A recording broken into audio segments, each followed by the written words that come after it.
Okay, so we are recording. All right, everybody, welcome to Satsang. So good to have you all here this evening.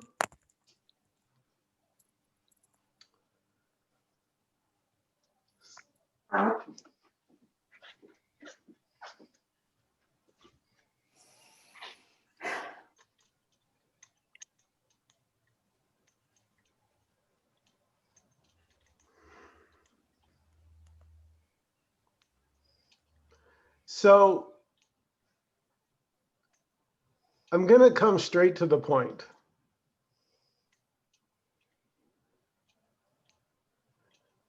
There's just what's happening.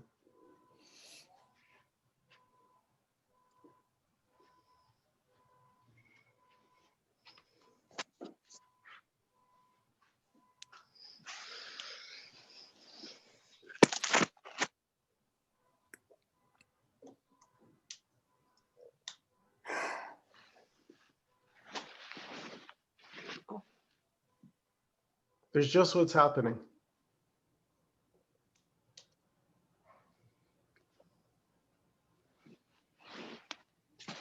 And it's always just what's happening. There's never been anything other than what's happening for your entire existence.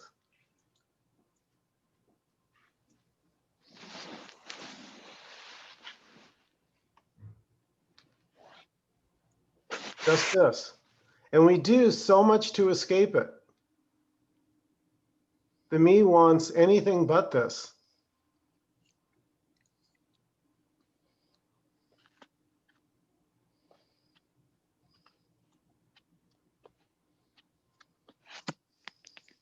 And that's why seeking doesn't work. That's why it's endless. You'll just seek till you'll take your last breath, but you'll never find. Because this is all there is. There's just this happening which cannot be explained. I'm talking about this moment right now. This is magic. This is a miracle. This is unexplainable.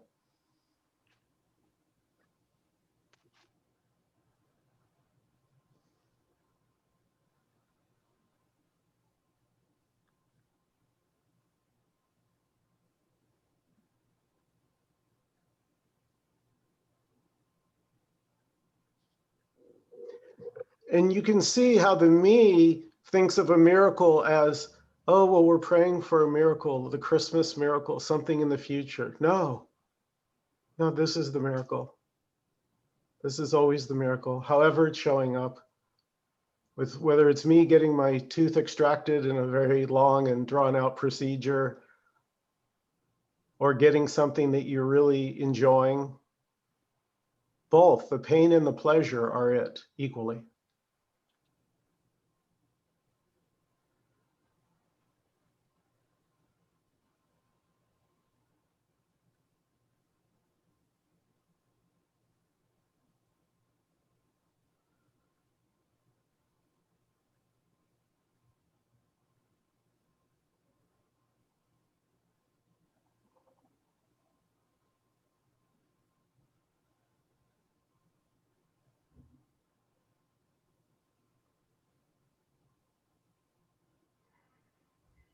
That'll be the title of this video. Michael finally gets to the point.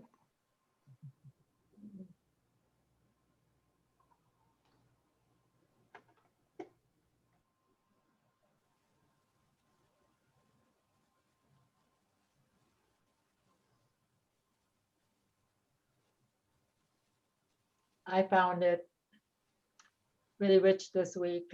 I have a session with Michael pretty much every Monday night, and a private session. And we talked about separation this past Monday.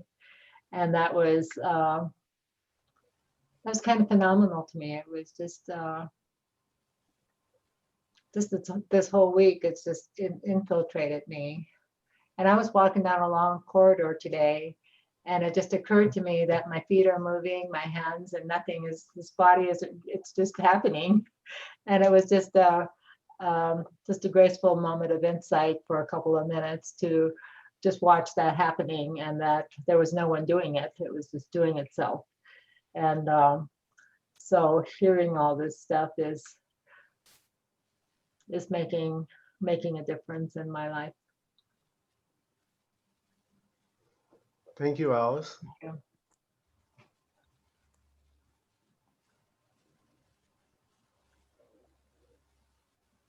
Yeah, Alice and I had a beautiful session together where I would ask her her opinion. I would say, well, I don't know. Can you find separation? Really look for separation. See if you can find something that's separate.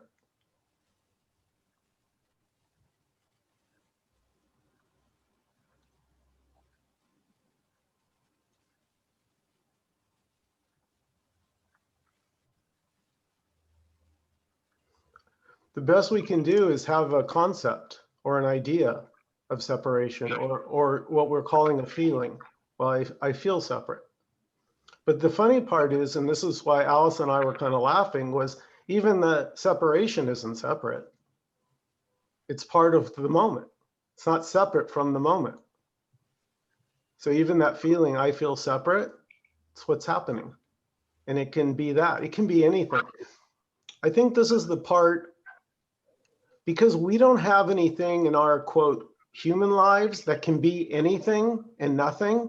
We have nothing to relate this to. We have nothing to compare this experience, what's happening here is that we can't explain it because we don't have anything that can be everything and nothing. It can be literally anything. So think how much stuff there is. Think how much, like, it's endless. So there's this endless creation and destruction going on every moment, every moment. And it's all happening. I don't know. You tell me. How is all this happening?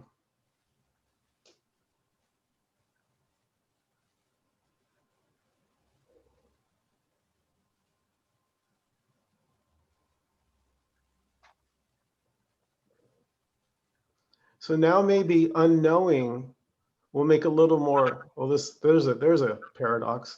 Maybe unknowing will make a little more sense now. Because if there's just what's happening, what is there to know?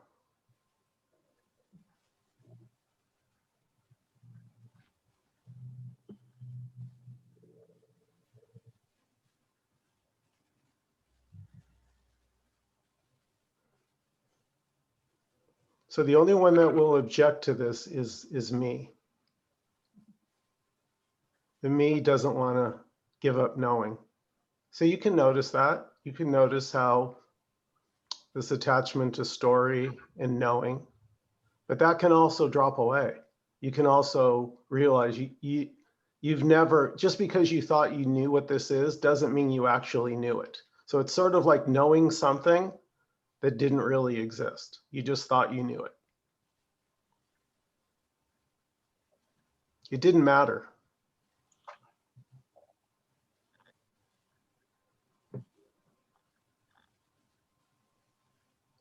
But I will say that knowing what this is deadens it, kills it, ruins the magic, and turns this into my life. Somebody's here. Should we take a chance? All right. Hopefully, I've never seen this person, but we'll see. Although we haven't had a Zoom bomb, so it could be exciting. It's been a while.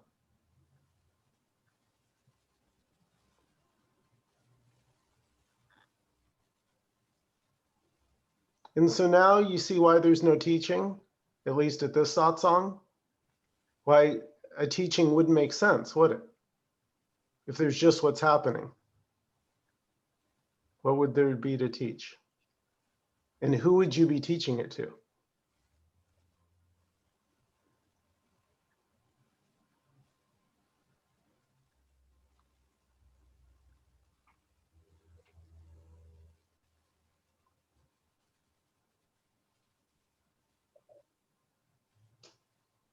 You're not inside that body.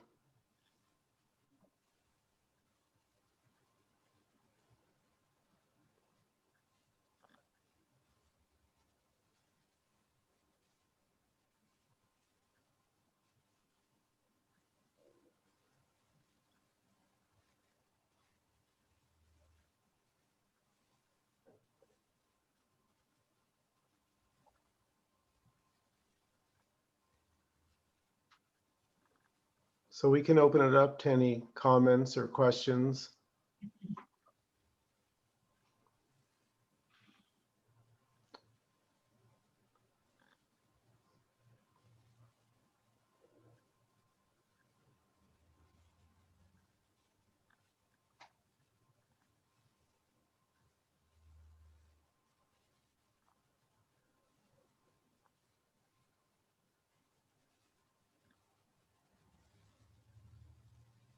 I'd probably say that it doesn't make any sense what you talk about, but so it sort of doesn't make any sense to my mind. But I keep coming back because I keep coming back to expose myself to it because something within me quietens down, settles down, just even though it's not making sense up here. Right. Yeah. How could this make sense? Because again, as I said, we don't have anything to compare the idea that something could be everything and nothing. We don't have a comparable thing. So it's intuitive. So Faith, the way you describe it is spot on. That's your mind. There's a mind there trying to figure it out. And that's what minds will do. So the mind isn't the bad guy. That's a kind of a trap that we, get mad at the mind. If you see the truth, that there's just what's happening, okay, so then the mind chattering is part of just what's happening. Nothing more. It doesn't mean anything. That's what I'm trying to say. It only means something if you think it does. But you know how little your thoughts could mean to you? Do you guys care about my thoughts? Do you care about Michael's thoughts? You don't give a shit about Michael's thoughts. Be honest. Okay, you could have that you could have that same attitude to your own thoughts. Do.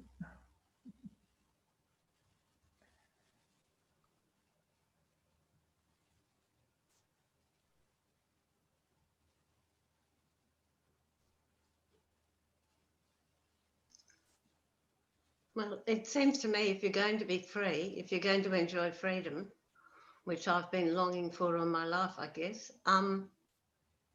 you can't believe your thoughts. You can't attend to your thoughts. It's just, they don't fit with freedom, peace. Yeah. Mm-hmm. Because again, it's very easy now to understand why, because thoughts are knowing something, right? Aren't all thoughts about knowing something, right? Every thought has a subject. So there's your knowing. But what freedom is not in knowing, it's the unknowing. So the mind cannot give you freedom.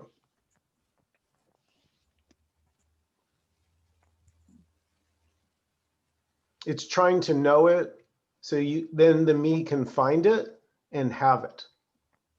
The me is looking for freedom for itself.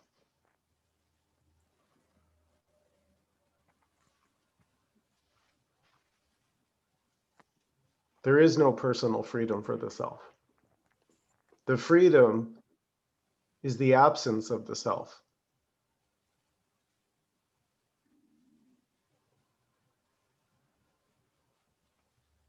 But on the other hand, when you're driving a car, Yeah. You're going to thoughts tell can me be that useful. you need the me. Yeah. You think the me is doing that? I thought thoughts could be useful because it would tell me when to put on the brake or They turn can the be. corner. They can be, but you're not doing that. Oh, okay. Right? If you say so. Well, you tell, don't. You tell me, are you making those, right? You see the trap, it's endless, right? It's like a circle. Like you can't, it's like you can't find an owner of your thoughts.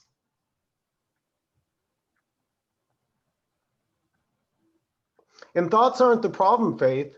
It's the me that tries to do something with them. Right? Why would you be interested in thoughts if they didn't have anything of interest to you? You wouldn't be. But if you think you're a me and you need something, then I need my thoughts to get somewhere. But this sharing is not about getting anywhere. I need my thoughts to feel safe. Yeah. Yes. Now that's honest. That's the me. That's the me's reasoning.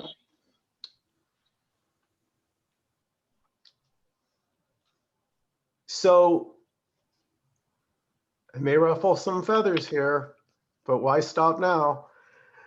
So if the me is like Santa Claus, an illusion, something that doesn't actually exist, then saying my me needs thoughts is like saying Santa Claus needs thoughts.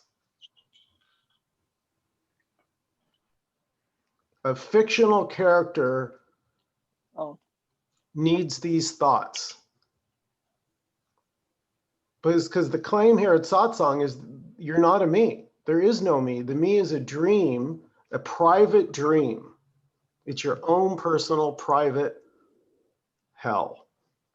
It's hell because it's false. It's not real. There is no private separate you.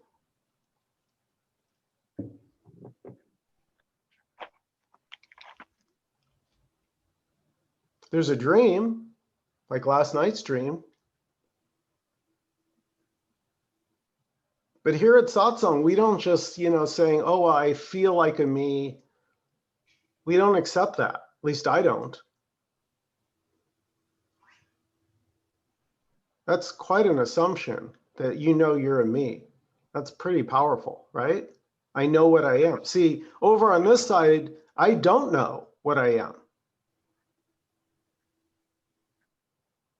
Does anyone resonate with that? Does anyone have a sense they don't actually know what they are? So beautiful. It's so freeing to not know. There's so much space and freedom in that, in the not knowing.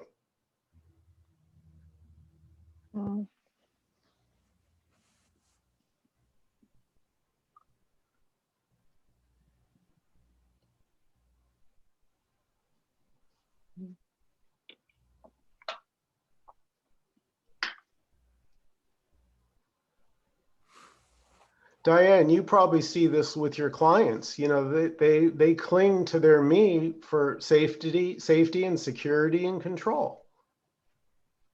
That's the control is the hard thing to give up. And that's really the solution, is just to surrender and allow life to be as it is.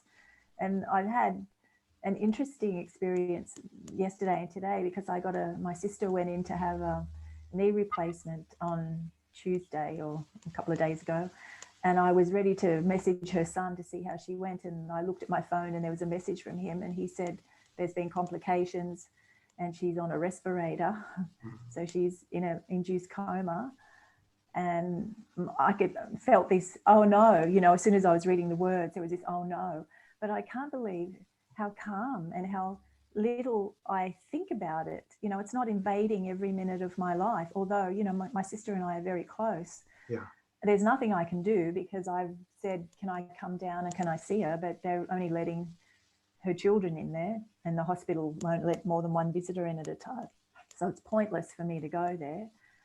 So it's that just nothing I can do except wait. And he messages me, and he's just messaged me and said there's no change this morning, and I'll wait for another message this afternoon. But it's interesting to see how there's not a lot of mind chatter, and I feel very calm. I don't know why that is. Yeah. Well, and you would have to admit that in this calm manner, that you seem to be handling this with, you're much more effective than if you were wigged out and freaking out and spinning in story and worrying. You'd be useless. Yeah, there's no story. There's just that's what's happening, and there's nothing I can do. So there's a complete surrender to the situation. Yeah. And when I can do something, I guess that will be apparent in the moment when I can, or Yeah. you know. So that's it. Yeah, it'll be obvious. It'll just Yeah. happen. You'll yeah. Yeah. Beautiful. Good, Diane.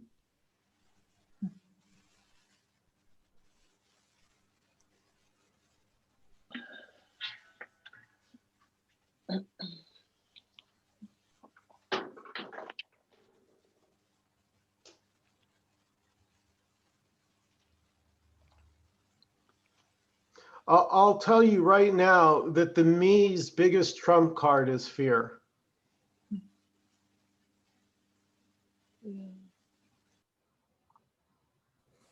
So if you start getting too close to this emptiness that I'm talking about, this moment is empty.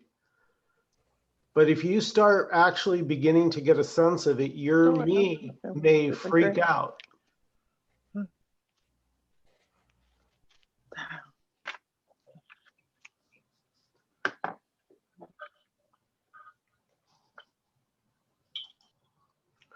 So you can notice that. You can notice that, oh, this me doesn't want any part of this emptiness.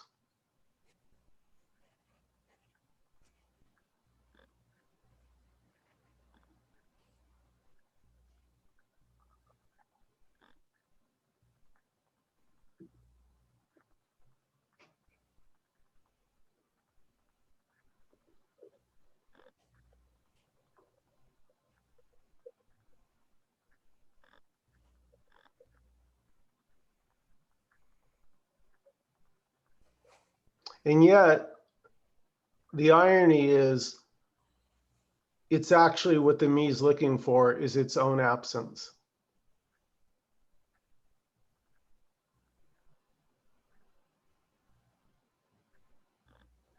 I don't understand that. Hi, The Joyce. me is, hi. The me is looking for its own absence. Because like Faith was just saying, she's wanted freedom her whole life. So we're all looking for freedom in our own way. But the only true freedom is when the me's not there. Yes, Michael, you posted something on Facebook. Was it the title of a tune that somebody played way back? And can you remember what it was? And it was about how when I'm drunk, it cancels out the me. That's why I love being drunk, or something like that. Yeah, that was the immortal Del Shannon, who actually performed in Australia right before he died in 1989. There's a beautiful concert he gave, which I just watched. And Del Shannon did Runaway, which was a huge hit in 1961. Huge, one of the best songs ever recorded. And he was never really at peace and became a really big alcoholic in the 70s and dropped out of sight and reemerged in the 80s and 90s. And then actually not that far from here, about an hour from here in a city called Santa Clarita where he lived, he one night in 1990 put a rifle to his head and pulled the trigger. And this was a guy who seemingly had it all. He had worldwide fame. He's actually bigger in Australia and England than he was here. And he was pretty big here, but even bigger there. And he had money. He had friends. He had adoration. He had a family. Guess what? As long as the me's there, it will never be satisfied. And Del is in every me, that's the story. As long as the me is around, whatever you achieve it won't be enough. Even Elvis Presley levels of success wasn't enough to keep Elvis from drugs and wanting to escape the moment. But really, it's escaping the me. So that was Faith's, you were noticing the quote I put, is Del said, I don't even like the taste of alcohol, but I like where it sends me to oblivion.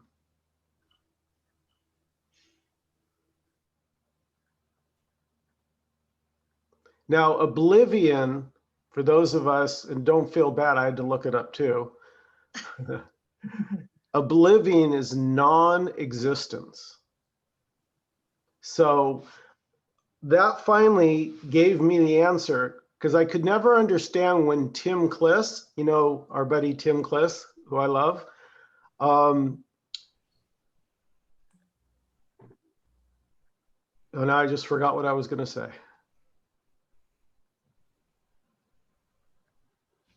Oblivion is non-existence. Oh yeah, thank you, thanks Dan. I get paid. Go ahead. Tim would say things like, the me is scared of death, but even more scared of non-existence.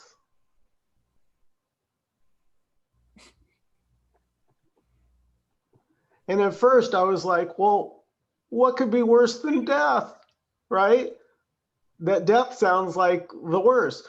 But the more I've spent time with it, and after seeing Del Shannon's quote about oblivion, I realized, oh, because right now, part of you, the me, can accept it's going to die. Like it can't really deny it. It can pretend, you know, it can do this, but it can't. It knows this body's going to go. So, but to say that I never existed, which is what I'm saying Tim means when he says that the me is even more afraid of that. To say that I've never existed, well, okay, at least give me death, because I will have lived, 60, 70, 80 years as a me. So at least I existed. But you're telling me I've never existed? The me ain't having that.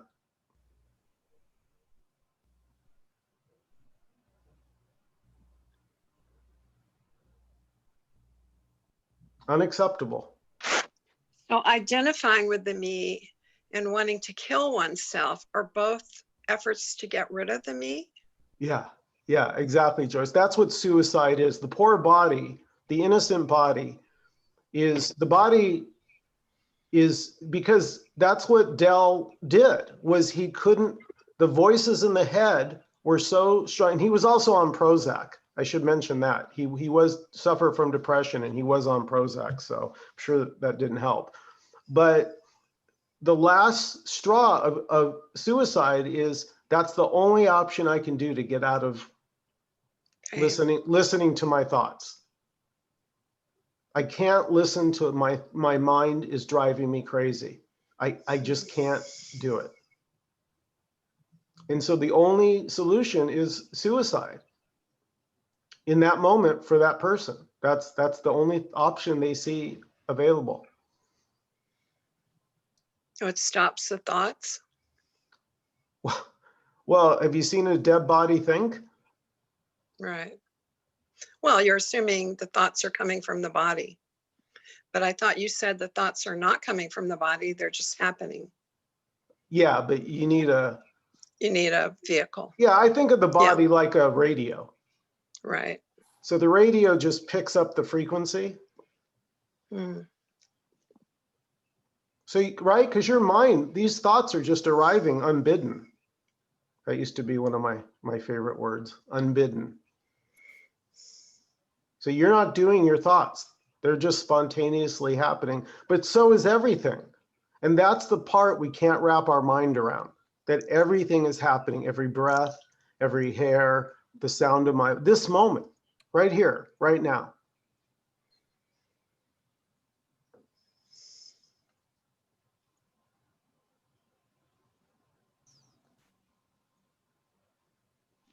Sadhguru makes a big joke about it and says something like, you think you're not in charge of your mind, and you're not in charge of your body, because he says if you were in charge of your body, you would make a mess of it like you are your mind. Yeah. We thank the Creator didn't put you in charge of your body, because you just messed that up too. Yeah. So he has practices of just creating space between you and your thoughts, kind of thing. Yeah. So this is where we get a little radical here. You've heard the term radical message.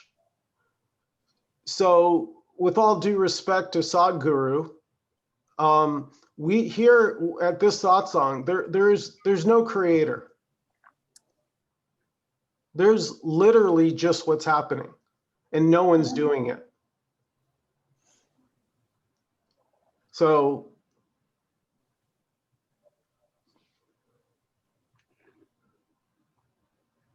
it's not coming from somewhere. It's not like there's this place called emptiness, and it's sort of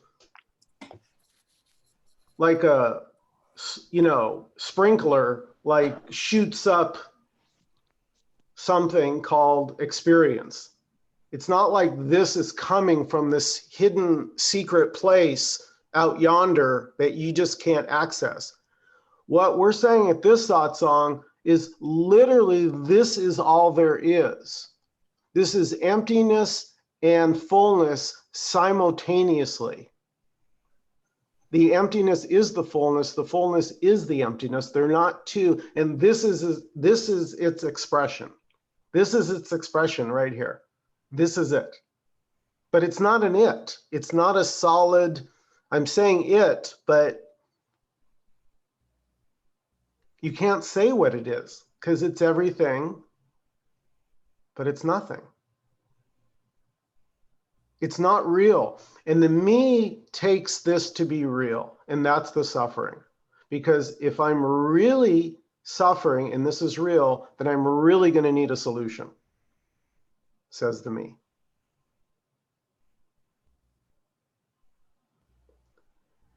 And so the message here at satsang is this is both real and unreal, like a dream.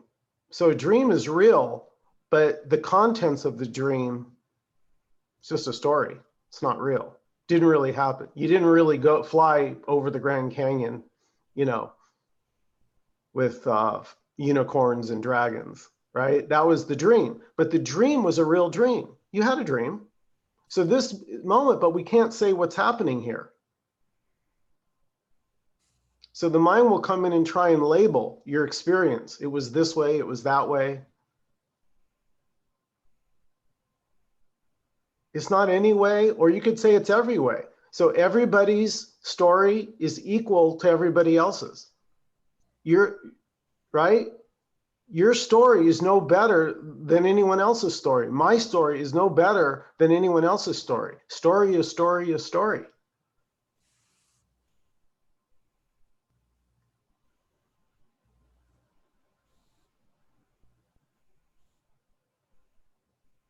There's nobody better than you, and there's nobody worse than you.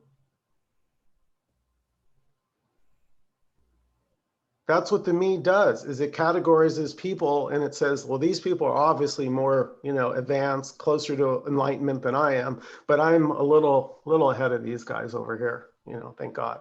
No, that's all baloney.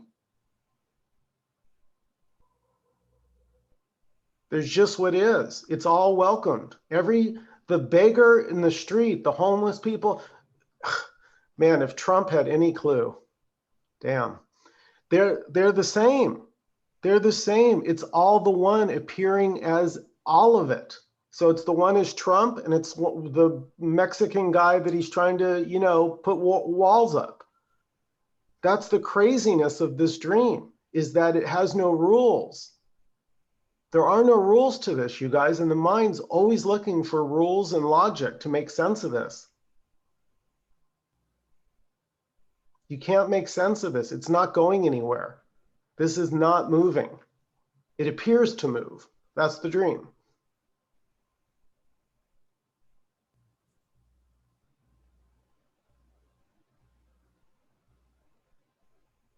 But the space that you're looking from, it never changes.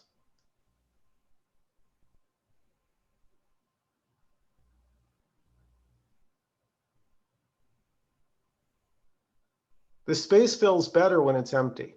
I'll say that. So there's your, you can either fill it with drivel, mindless chatter that just upsets you and annoys you and tires you out, or you can just have it be empty, and you decide which feels better to you. Do you like being empty, having a lot of space? I do. I find that I'm much more present and available to people when I'm empty.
Well, I just continue to find it fascinating that I've landed here at this place with you all who are interested in this radical message. But, and I don't know why other people are not here, but it's my journey, if for want of a better word, is sort of come through a whole lot of different teachings, and none of them really, I was going to say made sense. None of them really, but this doesn't make sense either. None of them really satisfied me. And I'm sitting here and I'm listening to you, Michael, and I don't know. I'm not understanding it, but somehow it's like I've come to the end of the going through all the searching. I've come to this place. I think I've said that to you all before. I've come to this place where I'm satisfied that this is where I belong, or what I've been looking for all the time. Yeah, and yeah, I'm fascinated that even though I don't understand it, it feels like this is the end of the road. This is what I've been looking for all the time. This is it. So I constantly find that surprising. Yeah. It is shocking to believe that this moment is what you've been looking for. It is shocking. Yeah. And something within me says, this is what you've been looking for, and there's nowhere else to go. There's nowhere further to go, even though I've been coming further all the way for so long, so many years. But it's like, this is the pot of gold at the end of the rainbow or something. I don't know. Even though I don't understand it, this is it. Yeah. I feel like I feel like I just got to the end of my rope, and there wasn't a toy, a piece of anything, food, material. There was nothing that was going to satisfy. Yeah. I was just like, I was just done. Now, what I did find interesting, I was on another Zoom talk, and I was listening to, I don't know if you know about this lady, Shakti Katarina Magi. She's spoken at the SAND conference, which is the Science and Non-Duality Conference in San Francisco in Italy. And I was talking to my brother because a lot of these teachers come from an intellectual place, which I really have trouble getting. And I was listening to Shakti Katerina Magi, Maggi, and she comes from the heart. So she has a heart talk. And for some reason that her words seem to land with me. And you have to find the person that kind of lands with you. Now she has an online satsang from Italy on Thursdays. And I'm gonna, I just want to see, because every teacher has a different, way of putting it. And you just have to find the one that lands with you. So, Faith, if, she has talks on YouTube. Okay. All right. And- Thanks, Joan. But it's just hearing it, from different directions. Okay, good. But yeah, in fact, I was going to say that reminded me of Alice asked me about listening to other people while listening to this message. In other words, should I continue to go visit teachers that have a path that they recommend that I do X, Y, and Z? And my recommendation was no. My feeling is you should do one or the other. Either go with the teacher with the path and give it your full, or just spend your time with this. But you can't ride two horses. It's just it won't work. You'll just mess yourself, because everything that's shared here will butt up against what they're saying, and everything that they try and get me to do will bump up into something here. So rather than that conflict, I would say just go for the path if that's what resonates. But Michael, I don't find that the ones that have a path have any satisfaction for me anymore. It's like I'm spoilt with people like you and Tim Cliff. That basically that's all I listen to. And the others, because I see the others are addressing a me, and I don't want that. Yeah, there's another good guy is Kenneth Madden, and there's a new one that I was listening to earlier today.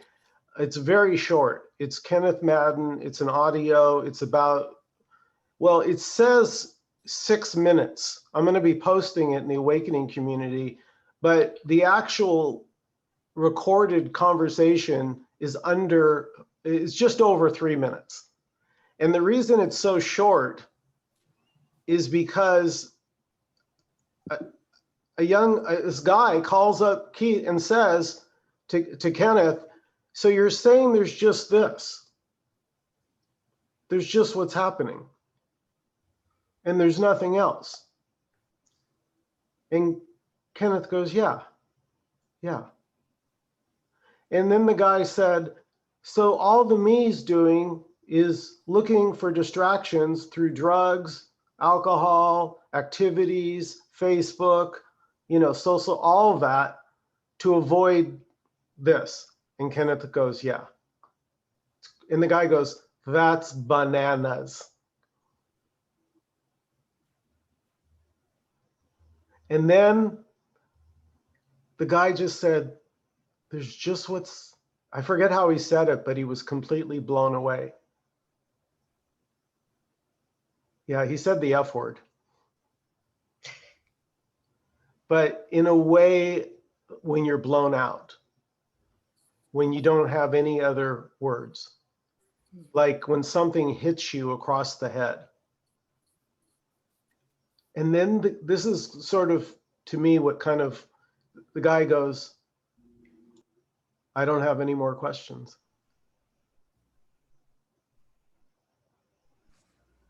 And so the last 2 minutes of the video is just silence.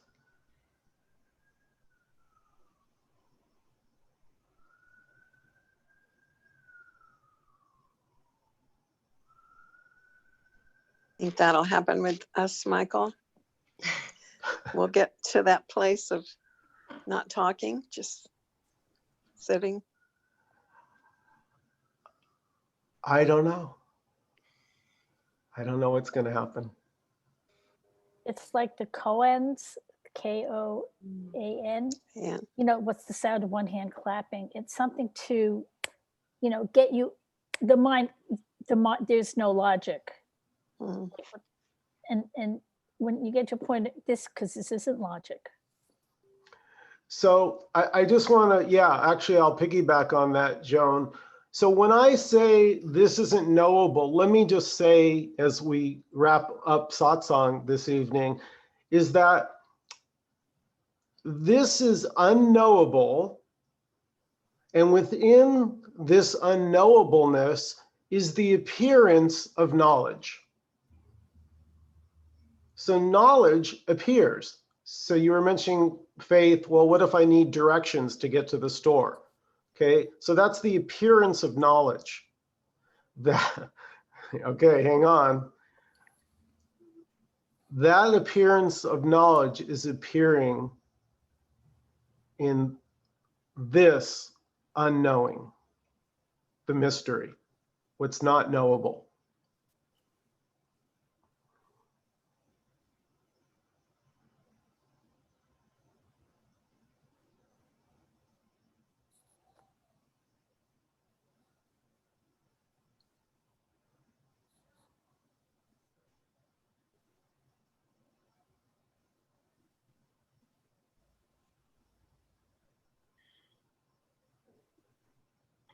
I don't know how it is for other people, but I just have to sort of sit with that, and sort of marinate in it, and because Yeah, beautiful.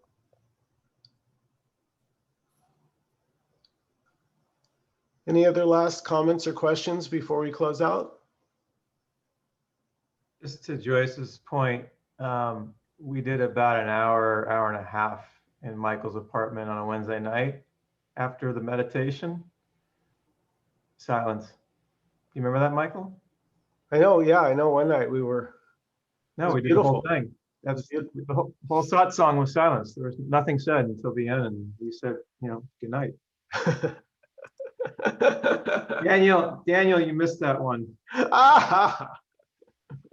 I missed that one. Okay. There's a tape available. Yeah. for It's on our live album. low price. Well, I want to thank each and every one of you. Remember, there are no mistakes. You cannot get this wrong, and you cannot get it right.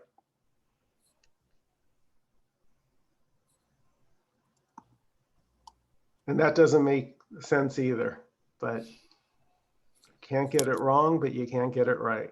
So you can just relax. Thank you everyone so much. Thank you, Michael. Joyce, thank you for the donation. Much appreciated. You guys have a great and happy holidays, and I will do my best to get this up on YouTube in the next 24 to 48 hours. Thank you, everybody. Happy holidays. Good luck, Bye. Diane. Wait, we're not meeting next Wednesday? Yeah, I'll see you next Wednesday. Okay. We're on for Wednesday. Bye-bye. Christmas Bye. Eve for us. Bye. Bye. Hope you're